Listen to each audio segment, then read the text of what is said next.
TV 24 news ವಾಹಿನಿಗೆ ಸ್ವಾಗತ. ಸಾರ್ವಜನಿಕ ಕುಂದುಕೊರತೆ ಹಾಗೂ ಅಹವಾಲು ಸ್ವೀಕಾರ ಕಾರ್ಯಕ್ರಮ ಸಿರುಗುಪ್ಪ ನಗರದ ಸಿಡಿಪಿಒ ಕಚೇರಿ ಸಭಾಂಗಣದಲ್ಲಿ ಕರ್ನಾಟಕ ಲೋಕಾಯುಕ್ತ ಇಲಾಖೆಯಿಂದ ಸಾರ್ವಜನಿಕ ಕುಂದುಕೊರತೆ ಮತ್ತು ಅಹವಾಲು ಸ್ವೀಕಾರ ಕಾರ್ಯಕ್ರಮ ಜರುಗಿದೆ. ಹೆಚ್ಚಾಗಿ ನಗರಸಭೆ, ಕಂದಾಯ, ಗ್ರಾಮೀಣ ಕುಡಿಯುವ ನೀರು ಮತ್ತು ನೈರ್ಮಲ್ಯ, ತಾಲೂಕು ಪಂಚಾಯಿತಿ, ಆರೋಗ್ಯ ಇಲಾಖೆಗಳಿಗೆ ಸಂಬಂಧಿಸಿದ ದೂರುಗಳು ಸಾರ್ವಜನಿಕರಿಂದ ಲೋಕಾಯುಕ್ತ ಸಿಪಿಐ ಸಂಗಮೇಶ್ ಅವರಿಗೆ ಸಲ್ಲಿಸಲಾಗಿದೆ.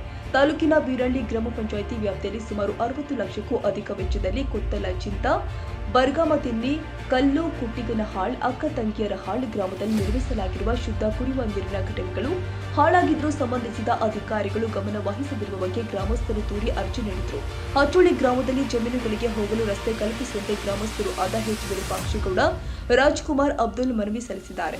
ಬಗ್ಗೂರು ಗ್ರಾಮದ ಮುಖ್ಯ ರಸ್ತೆ ಕಾಮಗಾರಿ ಪೂರ್ಣಗೊಳಿಸುವುದು ಹಾಗೂ ರಸ್ತೆ ಮೇಲೆ ಹರಿಯುವ ಚರಂಡಿ ನೀರಿನ ಸಮಸ್ಯೆಯನ್ನ ನೀಗಿಸುವಂತೆ ಅರ್ಜಿ ಸಲ್ಲಿಕೆಯಾಗಿದೆ. ನಗರದ ಪಾರ್ವತಿ ನಗರದ ಸಮೀಪದಲ್ಲಿ ಸರ್ಕಾರಿ ಹಳ್ಳ, ಪರಂಪೋಕು ಜಮೀನನ್ನು ಒತ್ತುವರಿ ಮಾಡಿರುವವರ ಬಗ್ಗೆ ಕ್ರಮ ಕೈಗೊಳ್ಳುವಂತೆ ತಹಶೀಲ್ದಾರ್ ಗಮನಕ್ಕೆ ತಂದಿದ್ದಾರೆ. 24ನೇ ವಾರ್ಡಿನ ಶ್ರೀ ಹುಚ್ಚಿರಪ್ಪನ ಗುಡಿ ಹತ್ತಿರದ ಮನೆಗಳಿಗೆ ರಸ್ತೆ ಸಂಪರ್ಕ ಕಲ್ಪಿಸಬೇಕು ಅಂತ ಬಸವಂತರಾಜ್ ಇತರರು ಮನವಿ ಮಾಡಿದ್ದಾರೆ.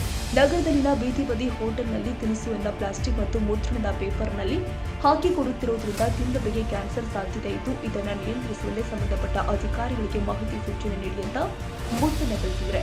ವಿನಾಯಕ ನಗರದಲ್ಲಿ ಉದ್ಯಾನವನದ ಅಭಿವೃದ್ಧಿ ಹಾಗೂ ಮೂಲ ಸೌಕರ್ಯ ಕಲ್ಪಿಸುವಂತೆ ಚಂದ್ರಶೇಖರ್ ನಗರಸಭೆಯಲ್ಲಿ ಕಾರ್ಯ ವಿಳಂಬದ ಬಗ್ಗೆ ಅಬ್ದುಲ್ ಸಾಬ್ ಬೇಸರ ವ್ಯಕ್ತಪಡಿಸಿದ್ದಾರೆ. ಮುಂದಿನ ದಿನದಲ್ಲಿ ಸಾರ್ವಜನಿಕ ಸಮಸ್ಯೆಗಳ ಇತ್ಯರ್ಥಕ್ಕೆ ಮುಂದಾಗಿರುವಂತ ಲೋಕಾಯುಕ್ತ ಸಿಪಿಐ ಸಂಗಮೇಶ್ ಅವರು ಅಧಿಕಾರಿಗಳಿಗೆ ಸೂಚಿಸಿದರು. ಇದೇ ವೇಳೆ ತಹಶೀಲ್ದಾರ್ ಶಂಶಾಲಂ ಹಾಗೂ ವಿವಿಧ ಇಲಾಖೆಗಳ ಅಧಿಕಾರಿಗಳು ಉಪಸ್ಥಿತರಿದ್ದರು. Honnurappa, Siruguppa, TV 24 news. ತಾಜಾ ಸುದ್ದಿಗಾಗಿ ಟಿವಿ 24 ನ್ಯೂಸ್ಗೆ ಸಬ್ಸ್ಕ್ರೈಬ್ ಮಾಡಿ ಮತ್ತು ಬೆಲ್ ಐಕಾನ್ ಒತ್ತಿ ತಪ್ಪದೇ ಲಿಂಕ್ ಶೇರ್ ಮಾಡಿ.